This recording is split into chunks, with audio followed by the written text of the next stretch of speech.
Captain Jake Morrison stood on the bridge of the UES Liberty watching the stars through the main window. He had been a ship captain for 20 years, but today felt different. Today would change everything for humanity. The communication system beeped 3 times, which meant an important message was coming from the Galactic Coalition High Council. The holographic display came to life and showed a tall crystal creature with 4 arms and glowing blue eyes. This was Chancellor Vextar from the Zephyrian Empire. Jake had met him once before during peace talks on the neutral station Alpha 7. Back then the Chancellor seemed friendly, but now his voice was cold and final. Species designation human from planet Earth, the Chancellor began. By unanimous vote of the Coalition High Council representing 847 member species, humanity is hereby banished from all civilized space. Your aggressive behavior, rapid expansion across star systems, and complete disregard for established galactic protocols make your species incompatible with galactic peace and stability. Commander Lisa Bennett stood next to Jake, and her hands formed tight fists. She had worked for 15 years to build good relationships with alien species through trade agreements and cultural exchanges. Now all that work meant nothing. The Chancellor continued speaking as if he was reading a grocery list instead of destroying the lives of billions of humans. All human colonies beyond the Sol system must be evacuated within 1 standard year. This includes all mining operations, research stations, trading posts, and diplomatic missions. Any human vessel found in Coalition space after this deadline will be destroyed without warning. This decision is final and cannot be appealed. The message ended, and the bridge became completely silent. Lieutenant Ryan Parker was the first to speak. He was young and had joined the space service because he dreamed of exploring distant galaxies. "Sir, we are getting reports from all human outposts across Coalition space. Everyone is receiving the same message at the same time." Jake felt anger building in his chest but kept his voice steady. "How many people are we talking about, Lisa?" Lisa checked her datapad and her face went pale. 200 million humans scattered across 89 star systems. We have families who have lived on colony worlds for 3 generations. We have research teams studying alien technology. We have children in schools on peaceful worlds who have never even seen Earth. Dr. Amanda Foster entered the bridge carrying a stack of reports. She was the chief science officer and one of the smartest people Jake had ever met. "Captain, I have been analyzing the Coalition communication networks. This decision was made quickly and without normal debate procedures. Something or someone pushed them to act fast." "What do you mean?" Jake asked. "The Coalition usually takes years to make important decisions. They have committees and subcommittees and review boards. This exile order was drafted, voted on, and approved in just 6 hours. That is impossible unless they were scared of something." Ryan looked confused. "Scared of us? Humans make up less than 2% of Coalition space population. We have good trade relationships. Our technology helps them solve problems. Why would they be scared?" Lisa pulled up star charts showing human expansion over the past 50 years. "Look at these patterns, Ryan. We went from 1 solar system to 89 systems in 5 decades. Most alien species take 500 years to expand that much. We adapt faster than they do. We solve problems they cannot solve. We make friends with species they consider dangerous." Dr. Foster nodded. "Exactly. 3 months ago, we successfully negotiated peace between the warrior clans of Rigel and the Trade Federation of Vega. Those 2 groups had been fighting for 2 centuries. The Coalition tried to stop that war for decades and failed. We solved it in 6 weeks." Jake understood now. Humans were not being exiled because they were dangerous to galactic peace. They were being exiled because they made the Coalition look weak and slow. Human creativity and determination showed other species that the Coalition way was not the only way, or even the best way. "Captain," Ryan said quietly, "what are we going to do? 200 million people cannot just disappear." Before Jake could answer, his personal communication device buzzed with an encrypted message from Earth Defense Command. The message was from Admiral Nathan Cross, the highest-ranking officer in human space forces. Jake read the message twice to make sure he understood correctly. "Project Exodus is now active. Gather our best and brightest minds from all fields. We are not just leaving coalition space. We are preparing for the day we return stronger than ever. Detailed instructions will follow. Tell no one outside your senior staff. Humanity's future depends on the next 12 months. Jake looked at his crew and felt pride instead of fear. These people had dedicated their lives to exploring the unknown and building bridges between different worlds. Now they would have to do something much harder. They would have to help their entire species disappear from known space and become something new. Lisa, I need you to contact all human colony administrators. Tell them to begin immediate evacuation procedures, but do not panic the civilians. Make it seem like a temporary withdrawal for safety reasons. Ryan, contact our science stations and research facilities. I want every piece of data, every experiment result, and every technological development copied and prepared for transport. Amanda, you need to reach out to our alien friends, the ones who respect humans and believe in cooperation. They will not be allowed to help us officially, but they might share information or resources quietly. Over the next few weeks, Jake watched as humanity began the largest evacuation in galactic history. Entire cities were packed into cargo ships. Families said goodbye to worlds they had called home for decades. Scientists destroyed their research labs rather than leave advanced technology for the coalition to study. But something amazing happened during those dark days. Instead of falling apart, human communities became stronger.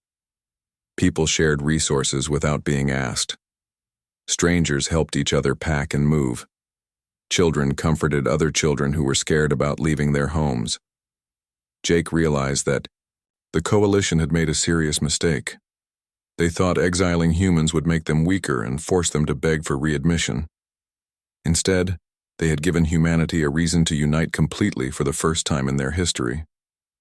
Every human now shared the same goal: prove that the coalition was wrong about them. As the last transport ships left coalition space, Jake received another message from Admiral Cross. This one was longer and included technical specifications for new ship designs and coordinates for a meeting point in dark space between galaxies. Phase 1 complete, the message read. Welcome to the future of humanity. We are going to show the galaxy what humans can accomplish when we are truly free to be ourselves. 50 years had passed since the Great Exile, and Commander Alex Turner had never seen a blue sky. He was born inside the generation ship Phoenix, in the empty space between galaxies, where no stars gave warmth and no planets offered solid ground. His entire life had been spent breathing recycled air and drinking recycled water, while preparing for a mission his parents could only whisper about. The fleet collective now consisted of 12 massive generation ships, 47 smaller vessels, and 33 mobile space stations. Every human who had been forced to leave coalition space now lived in this floating city among the stars. What started as a desperate evacuation had become something completely new. Alex stood on the bridge of the Phoenix looking at tactical displays that showed the current position of every human vessel. Lieutenant Maria Garcia approached with her daily intelligence report. She had been working in the communications center for 10 years, listening to coalition radio signals and gathering information about their former home. Commander, our listening posts have intercepted Coalition Council meeting recordings from last month. They are having serious problems with resource distribution and technological development. Without human innovation and trade partnerships, their progress has almost stopped. Alex nodded but was not surprised. Humans had always been the ones suggesting new ideas and finding creative solutions to old problems. The coalition preferred committees and long discussions over quick action. What about their expansion into new territories? Completely stalled, sir. They tried to establish colonies in the outer rim systems where we used to operate, but failed every time. Turns out they do not know how to adapt to hostile environments without human engineering support. Chief Engineer Ben Coleman joined the conversation. His hair was gray now and his hands showed scars from decades of building things that had never been built before. Commander, I have good news from the construction yards at Kepler Station. We can now produce ships using dark matter integration technology. The Coalition does not even know this kind of science exists. Alex studied the ship designs on Ben's datapad. These new vessels looked nothing like the human ships that had been exiled 50 years ago. They were sleeker, faster, and incorporated, materials that could only be created in the special conditions of deep space. How many can we produce? With our current manufacturing capacity, we can build 1 heavy cruiser or 3 light destroyers every month. But Commander, these are not just ships. They are completely new technology. Our quantum engines can travel distances in hours that used to take the Coalition months. Dr. Claire Roberts entered the bridge carrying a secured data case. She led the most secret research project in the Fleet Collective and rarely spoke to anyone outside her team. Alex had been waiting weeks for her report. "Doctor, please tell me you have breakthrough news." Claire smiled for the first time in months. "Commander, we have successfully weaponized quantum entanglement on a large scale, not just for instant communication across any distance, for combat applications that will change everything." She activated a small holographic display showing weapon test results. "Our new quantum disruptor arrays can disable enemy ships without destroying them. They scramble the molecular bonds in hull materials, making vessels powerless, but leaving the crews alive. It is precise, non-lethal, and completely unstoppable by any known defense system." Alex felt excitement building in his chest. For 50 years, humanity had been hiding in empty space, growing stronger and developing technologies that the comfortable Coalition species could never imagine. They had learned to harvest energy directly from black holes. They had built cities inside hollowed-out asteroids. They had developed biological enhancements that made humans faster, stronger, and smarter than ever before. "What about our population numbers, Maria?" Maria consulted her records with obvious pride. "Sir, current population stands at 2.3 billion across all fleets and settlements. Birth rates in the void exceed anything recorded in human history. Every child born out here knows the story of the exile and understands what we are preparing for." Alex walked to the main viewing window and looked out at the vast emptiness of space. Somewhere far away, the Coalition was struggling with problems they could have easily solved with human help. Meanwhile, humanity had used their exile to become something completely new. "Ben, how long until our shipyards can produce a full battle fleet?" 6 months for 50 heavy cruisers, Commander. "But sir, our new ships are so advanced that 5 of them could probably defeat the entire Coalition border patrol network," Dr. Roberts added. "And our biological enhancement program means that every human crew member has reaction times and intelligence levels far beyond normal human baselines. We are not just returning with better ships, we are returning as better humans." Alex thought about his parents who had died 5 years earlier, but not before seeing the first successful tests of human void technology. They had lived their entire adult lives preparing for a return to galactic civilization. Now their son would be the one to lead that return. "Maria, what is the current political situation in Coalition space?" "Increasingly unstable, sir. 17 species have left the Coalition in the past decade due to disagreements about resource allocation. The hegemony Navy has reduced patrols by 60% because they cannot maintain their ships without human technical support. 3 separate trade wars have started because nobody knows how to negotiate complex agreements anymore." Alex made his decision. "Send a message to all fleet commanders and station administrators. Operation Return begins in 30 days. We are going home." The next few weeks were a blur of activity as humanity prepared for their return to galactic space. Ships that had been hidden in the void for decades powered up their systems and checked their weapons. Crews that had trained their entire lives for this moment ran final combat drills and navigation tests. Alex stood in the war room surrounded by holographic displays showing the current state of Coalition space. Admiral Kate Wilson, who had been Jake Morrison's second-in-command 50 years ago, joined the planning session. She was old now, but her mind was still sharp. "Commander, I recommend we make first contact at Sentinel Prime. It is a border station with minimal defenses and a skeleton crew. Perfect place to demonstrate our new capabilities without causing unnecessary casualties." "Agreed, Admiral. We want them to understand that we have returned stronger, but we do not want to start a war unless they force us to."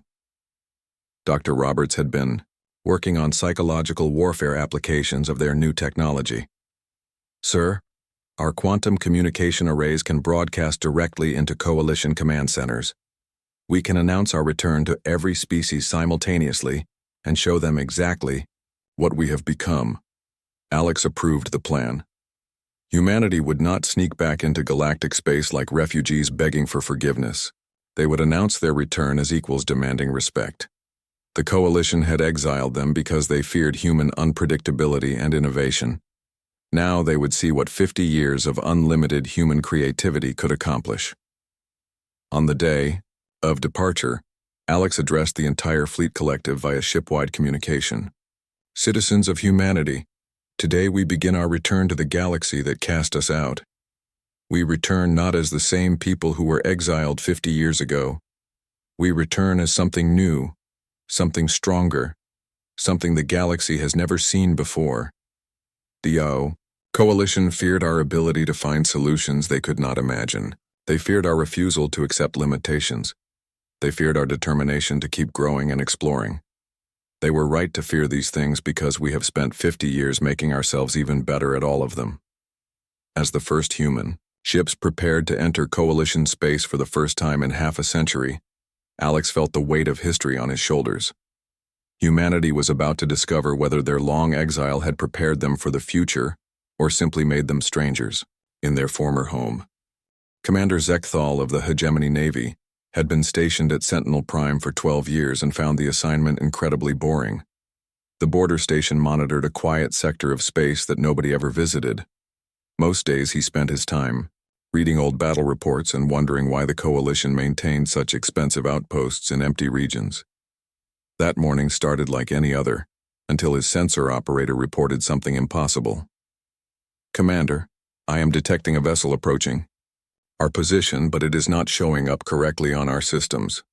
Zekthal moved to the sensor console and studied the readings with his 4 eyes. "What do you mean not showing up correctly?" "Sir, our long-range scanners detected something 3 hours ago, but when I tried to identify the ship type, the computer said no match found. Then our medium-range sensors picked up the same contact but with completely different specifications. Now, our close-range sensors are showing a vessel that should not be able to exist." The image on the main display showed a ship that seemed to bend light around itself. Its hull appeared to be made from materials that shifted and flowed like liquid metal. The design was sleek and organic-looking, completely unlike the angular ships used by all Coalition species. "Could it be a new design from one of the member species?" Zekthal asked. "Negative, sir. I have checked the databases for all 847 Coalition species. This ship design has never been recorded. The energy signatures are also completely unknown. Whatever powers that vessel is not fusion, antimatter, or any other technology in our files." Zekthal felt a chill run through his body. In 12 years of border patrol duty, he had never encountered anything that his computers could not identify. Coalition space had been mapped and cataloged for centuries. There were no unknown civilizations and no mysterious technologies. The unknown ship continued approaching at a steady pace, making no effort to hide or avoid detection. When it reached communication range, Zekthal opened a channel. "Unknown vessel, this is Commander Zekthal of Coalition Border Station Sentinel Prime. You are entering restricted space without proper authorization. Identify yourself immediately." The response came instantly, but the voice that replied made Zekthal's blood freeze. It was human. "Commander Zekthal, this is Captain Katie Sullivan of the Terran Void Navy. I am here under the authority of the human collective to announce our return to galactic space." "Impossible," Zekthal whispered. His hands were shaking as he checked historical records. "Humans were exiled 50 years ago. Your species lacks the technology for deep void travel. How did you survive?" On the bridge of the Herald, Captain Sullivan stood calmly beside her crew as Coalition forces scrambled to respond. Her ship was a masterwork of void-forged technology that incorporated discoveries made during 50 years of exile. Lieutenant Danny Morrison monitored Coalition communications while Dr. Pete Anderson analyzed their defensive capabilities. "Captain, they are powering up weapons and calling for reinforcements," Danny reported. "Standard Coalition protocols require them to destroy any human vessel found in their space." Sullivan nodded. She had expected this reaction. Pete, what is your assessment of their combat capabilities? Dr. Anderson studied his displays with professional interest. Ma'am, their weapons are exactly as predicted from our intelligence gathering. Plasma cannons, particle beams, and fusion missiles. The same technology they were using 50 years ago with no significant improvements. Our adaptive shielding should treat their weapons as a minor inconvenience. Sullivan activated the ship's communication system, and her image appeared on every coalition vessel in the system. She was tall and confident with gray hair and calm blue eyes that had seen decades of void exploration. Commander Zekthal, I understand your confusion, but I assure you that humanity has evolved considerably during our absence. Zekthal was trying to maintain authority he did not feel. Captain Sullivan, I am ordering you to withdraw from Coalition, space immediately or face destruction. The exile decree remains in effect. Commander, you are welcome to try. The Coalition border station opened fire with everything they had. Plasma cannons that could melt through asteroid armor discharged their full power at the human ship. Particle beams that could disable capital ships focused on the Herald's hull. Fusion missiles that could destroy entire city blocks detonated against the vessel's shields. The human ship simply absorbed all the energy. The Herald's hull converted the weapon's fire into raw power, making the ship stronger rather than damaging it. Dr. Anderson watched the energy absorption systems with satisfaction. Captain, their weapons are feeding our power cells. We are now operating at 130% normal capacity. Interesting, Sullivan replied. Danny, open a channel to their command center. Zekthal was staring at his displays in complete shock. His most powerful weapons had not even scratched the human vessel. According to his sensors, the enemy ship was now more powerful than before the attack began. How is this possible? Sullivan's voice came through the communication system with calm authority. Commander, humanity spent 50 years learning to survive in environments that would kill every other species in the galaxy. We learned to harvest energy from black holes, build cities inside asteroid fields, and develop technology using resources that exist only in the void between stars. Your weapons represent the pinnacle of Coalition military technology, but they are based on principles that are 50 years old. Our defensive systems were designed to handle forces much more dangerous than anything your civilization has ever created. Dr. Anderson reported that Coalition reinforcements were approaching from 3 directions. Captain, we have 15 additional vessels incoming. Mixed fleet composition including 2 heavy cruisers and a battleship. Sullivan smiled. This would be an excellent demonstration of human advancement. Pete, prepare a single quantum disruptor. Pulse. Minimum power setting. Aye, Captain. Targeting all hostile vessels for simultaneous engagement. The Herald's response was precise and overwhelming. A single pulse of energy erupted from the human ship and washed over every Coalition vessel in the system.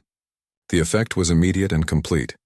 Every ship lost power, their engines shut down, and their weapons went offline. None of the vessels were destroyed and no crew members were killed, but the entire Coalition force was completely helpless. Zekthal found himself floating in darkness as his ship's artificial gravity failed. Emergency lighting came on after a few seconds, but every major system remained dead. Damage report, he called out. Sir, we have no damage at all, his engineering officer replied. All our systems are simply not working. It is like the ship forgot how to be a ship. Sullivan's voice came through their emergency communication backup. Commander, my ship has disabled your fleet using non-lethal quantum disruption technology. Your vessels are undamaged but will remain powerless for approximately 6 hours. This should give you time to contact your superiors and inform them that humanity has returned. We did not come back seeking revenge or conquest.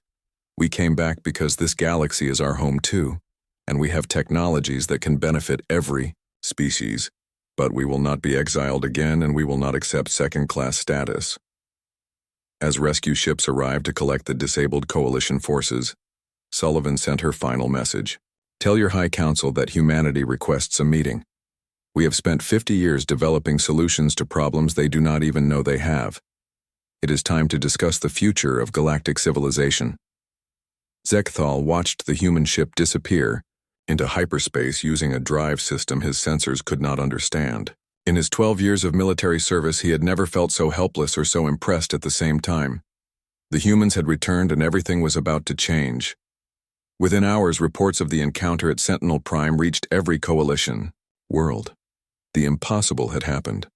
Humanity had not only survived their exile, but had returned with technology that made them more powerful than any single coalition species. The galaxy would never be the same. The Coalition High Council chamber had been built to impress visitors with its massive size and ancient architecture. Representatives from 847 different species filled the enormous amphitheater, their attention focused on 5 humans seated at a table in the center of the room. The table had been placed where defendants usually sat during war crimes trials. Ambassador Helen Carter stood to address the assembly. She was an elegant woman in her 60s with silver hair and sharp intelligence in her dark eyes. Beside her sat General Steve Hamilton, Admiral Lucy Thompson, Dr. Frank Miller, and Captain Katie Sullivan. Together, they represented humanity's return to galactic politics after 50 years of exile. Chancellor Vextar, who had delivered humanity's exile decree decades earlier, opened the proceedings with barely hidden anxiety.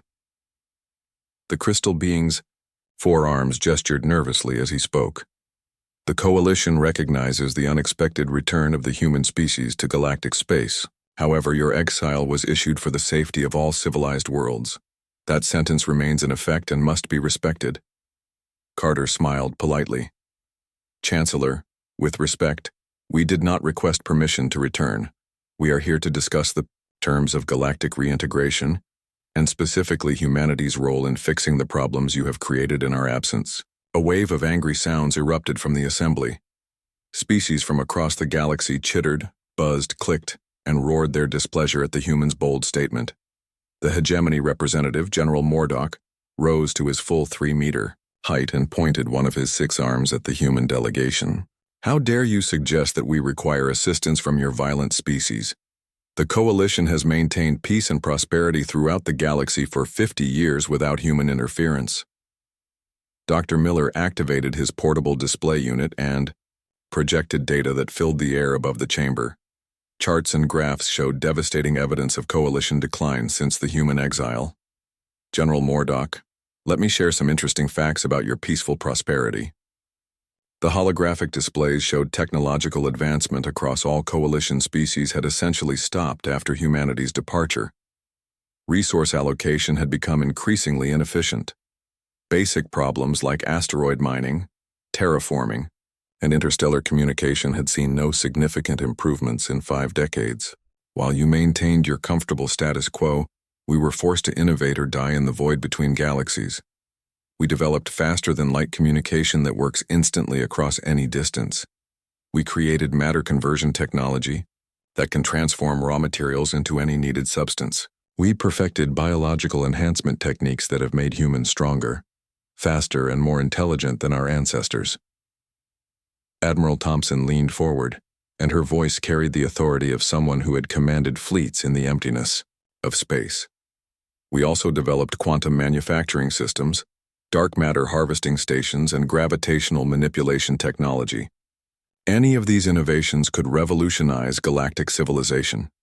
General Hamilton added, and we are prepared to share all of these advances freely with every Coalition species, but only as equals, not as exiles begging for readmission to your club. The chamber erupted in heated debate. Some species demanded that humanity be forced back into exile immediately. Others, particularly those facing resource shortages or technological challenges, began quietly calculating the benefits of human partnership. The younger species who had joined the Coalition during the exile period were especially interested in human technology. Chancellor Vexatar called for order by activating a sonic dampening field that made loud noises impossible. Even if we were to consider rescinding the exile decree, which we are not, what assurance do we have that humanity will not destabilize galactic peace as you did before your banishment? Carter's expression grew serious. Chancellor, you exiled us because we were unpredictable and refused to accept artificial limitations. Those traits have not changed during our time in the void. They have been refined and focused. We are not asking to rejoin your coalition under the old rules. She gestured to her companions. These representatives speak for 2.3 billion humans who have spent 50 years preparing for this moment. We return with technologies beyond your current understanding, resources you have never accessed, and solutions to problems you do not even know exist. Captain Sullivan stood and activated another holographic display. For example, our scouts have detected 17 Class M planets in nearby systems that are perfect for colonization. Your surveys missed them because you lack the sensor technology to identify worlds hidden behind stellar phenomena. We have also developed relationships with non-coalition species that you consider too dangerous to contact. The Silicon Collective from the Andromeda Spiral, the energy beings of the Magellanic Clouds, and the machine intelligence of the Outer Dark. They are all willing to share knowledge and resources through human mediation. Dr. Miller continued the presentation. Our biological research has found cures for the hegemony plague that has been killing your people for 20 years. Our gravitational technology can prevent the stellar collapse that threatens the Zephyrian home system. Our quantum computers have solved the resource allocation problems that caused trade wars between coalition members. The representatives in the chamber were listening more carefully now. The humans were not making threats or demands. They were offering solutions to problems that had been causing suffering across coalition space. Chancellor Vextar tried to maintain his position of authority. These claims sound impressive, but how do we know they are true? How do we know this is not some elaborate deception to gain access to coalition space? Carter nodded to Admiral Thompson, who activated a small device on their table. Instantly, every representative in the chamber received detailed technical specifications, research data, and proof-of-concept demonstrations for dozens of human innovations. The information was transmitted faster than any coalition communication system could operate.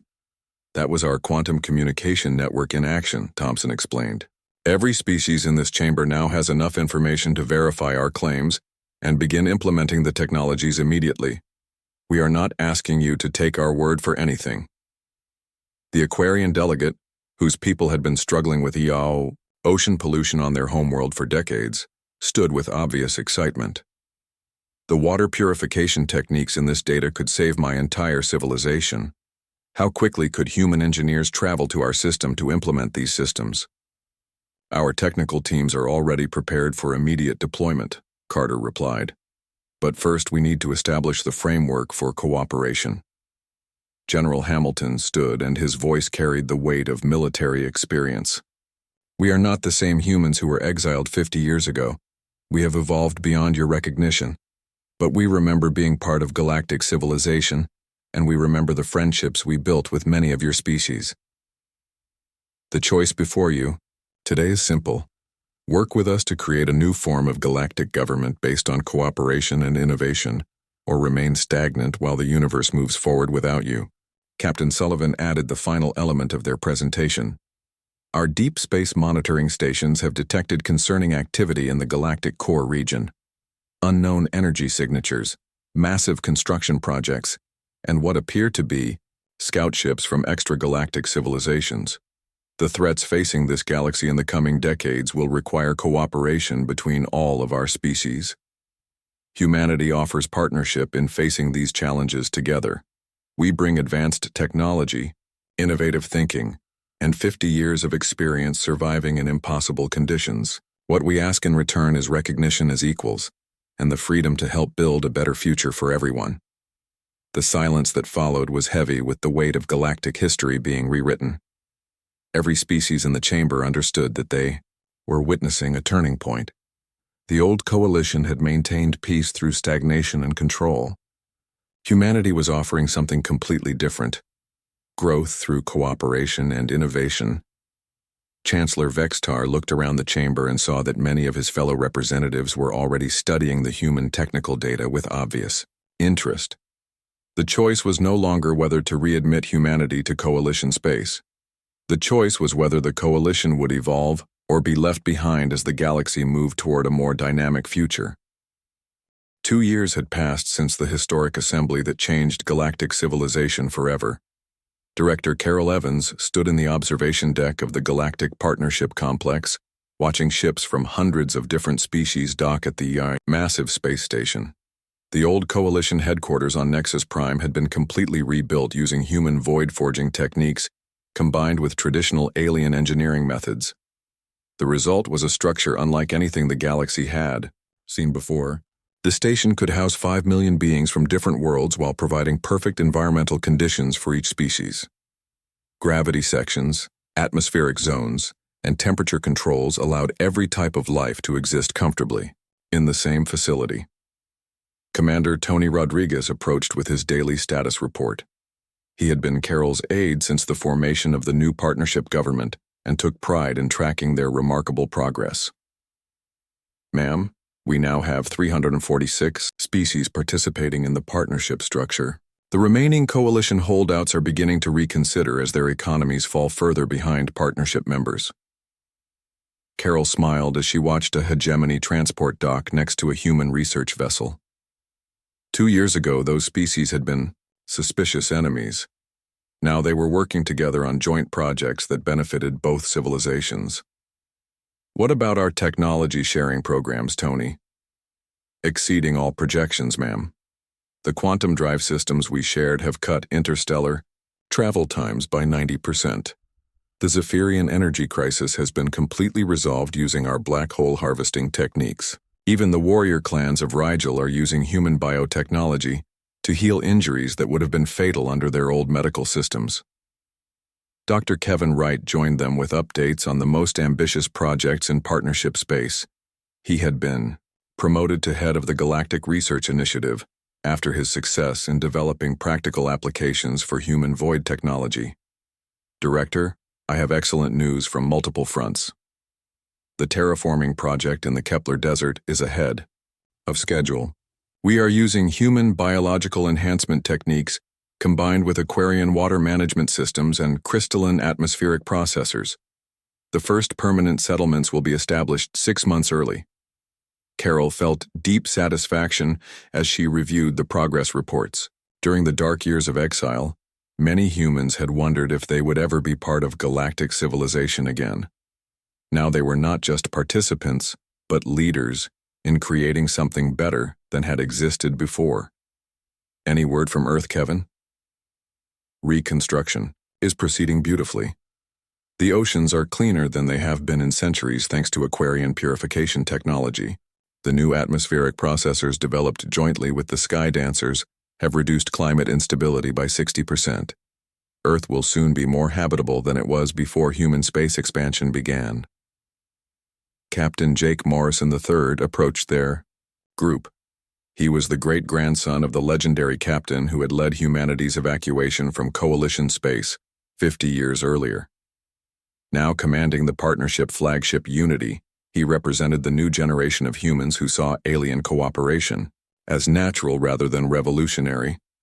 Director, we have confirmation from our Outer Rim survey missions. The dark matter harvesting stations are fully operational, and we have identified 17 new habitable worlds suitable for joint colonization projects between multiple species. Carol nodded and then activated the station's communication system to address the broader partnership community. This is Director Evans to all partnership vessels and installations. Today marks the 2nd anniversary of humanity's return to galactic space. More importantly, it marks the beginning of an era where no species advances alone.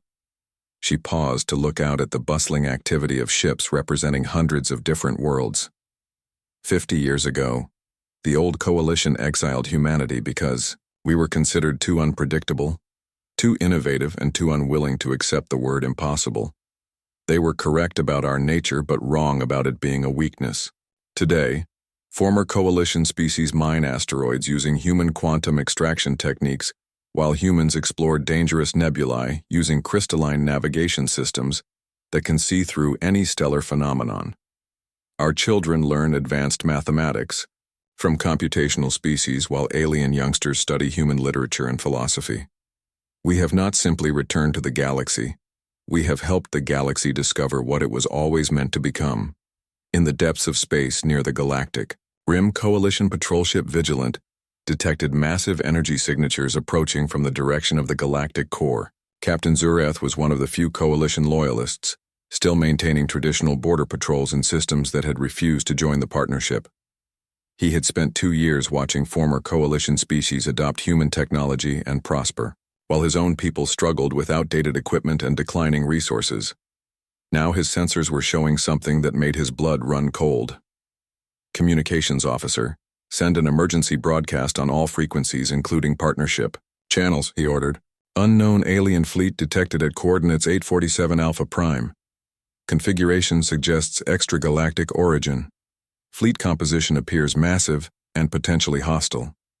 The response came simultaneously from old Coalition worlds and new partnership stations. Admiral Thompson's voice crackled through subspace from the partnership flagship. Captain Zureth, this is Admiral Thompson. We are dispatching forces to your location immediately. What is your tactical assessment? Captain Morrison's voice followed. Coalition vessel Vigilant, this is Captain Morrison aboard the Unity. We have been monitoring unusual activity in the galactic core for months. Our deep space sensors suggest these ships are refugees from another galaxy, possibly fleeing some kind of catastrophe. Dr. Wright's scientific analysis came through the research network. All vessels be advised. Preliminary energy signature. Analysis indicates these ships are heavily damaged and operating on emergency power. This may be a humanitarian situation rather than an invasion. Within hours, the largest combined fleet in galactic history assembled at the rim coordinates. Human ships powered by quantum drives flew alongside hegemony cruisers equipped with upgraded plasma weapons.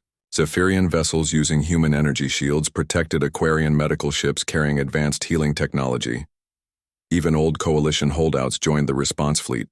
Species that had refused partnership membership for 2 years put aside political differences when faced with the unknown. Captain Zureth found himself flying in formation with human vessels he had been ordered to consider enemies. Director Evans made the final command decision from the partnership complex. All ships, this is Evans. Our first priority is determining whether these unknown vessels represent a threat or require assistance. Humanity learned during our exile that survival often requires cooperation between unlikely partners. If these beings are hostile, they will discover that the combined strength of our civilizations is greater than the sum of our individual parts. If they need help, they will learn that this galaxy does not turn away those seeking sanctuary. As the unknown fleet drew closer, long-range sensors revealed the truth. These were indeed refugee ships carrying the survivors of a galactic collision in the Andromeda spiral.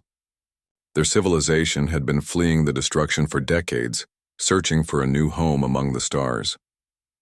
Captain Morrison opened communications with the lead refugee vessel. The response came in a complex mathematical language that human quantum computers translated instantly. This is Coordinator Veshetal of the Andromedan Exodus Fleet. We seek sanctuary and assistance for our people. Our worlds were destroyed in a collision between galactic clusters. Admiral Thompson replied immediately. Coordinator Veshetal, this is the Galactic Partnership. You are welcome in our space. We have experience helping different species work together.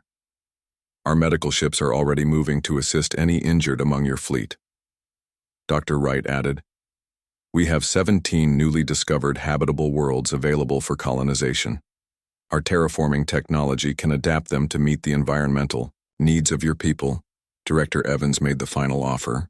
Coordinator, humanity was once exiled from galactic civilization because we were different. We learned that being different can be a strength when people choose cooperation over fear. We invite you to join our partnership and help us continue building a better future for all species. 10 years later, children from dozens of species played together in schools across thousands of worlds. They learned the story of the Great Exile not as a tale of punishment, but as the beginning of their civilization's greatest adventure. The unknown fleet from Andromeda had brought new technologies and perspectives that enriched partnership culture. The galaxy was vast and full of wonders and dangers, still waiting to be discovered. But thanks to humanity's exile and return, no species would face the unknown alone ever again. The stars were calling, and for the first time in galactic history, everyone was ready to answer together.